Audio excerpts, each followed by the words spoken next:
eventually trying to do a pit maneuver. The officers are trying to do a pit maneuver for the first time. Sedans that we often see. Now it didn't work. They'll try again. Now almost close calls, almost crashing into innocent commuters who are trying to get home from work, trying to go home from work. A little bit more aggressive than what we see here in LA. Oftentimes when you see them in LA, they'll definitely take some precautions, especially through an intersection like that, because their officers obviously. They're going to go for another miles an hour. Yeah, they're going to try for another one. Real quick, Marvin in my ears in the helicopter tonight. We're approaching the Disneyland TFR. I want to ask Marvin and our pilot Chris, who are doing a great job tonight, runs over a red if we can try to climb to get on top of it. For anyone who knows what that is, that puts us up at about 3,000 feet to get on top of the Disneyland TFR. So we'll see if they can work with SoCal approach to do that as we kind of look at this. Otherwise, we're looking at it from quite a distance here. Trapped by the stoplight here at State College and Lincoln. You see those Anaheim PD officers opening the door with their guns drawn, trying to box him in. Look at that. Of that, and now they're going to have to run him off the road. The driver eventually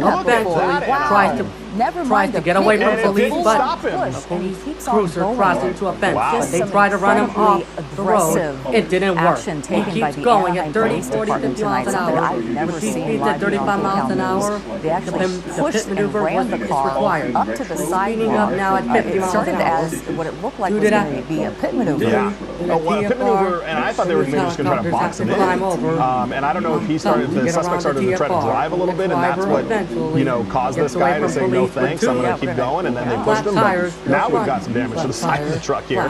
You hope in these situations that the truck eventually will start to give out, and maybe they pop the tire doing that or something that would bring this chase to an end a little bit faster here as we are continuing southbound here. We're kind of paralleling the 57 freeway there, southbound State College. And again, SkyCal is going to be looking at this from a distance here because we are just outside of the flight restriction for Disneyland. We are not allowed to fly 3 miles around or 3,000 feet above Disneyland. We have to stay outside of that perimeter.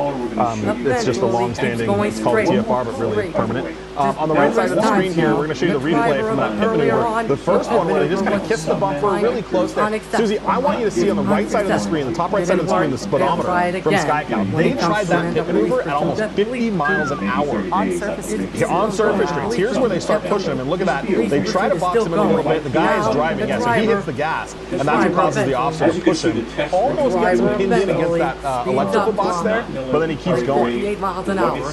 Now with incredible, And Marvin and Travis on it looks like he's starting to lose tires. So that is what I was hoping for when they kind of scooted him like that. Hopefully that contains. It looks like there may be a little bit of smoke coming out of the back of the truck there. Police officers are going to continue to pursue that suspect until they do a pit maneuver when it's the right time.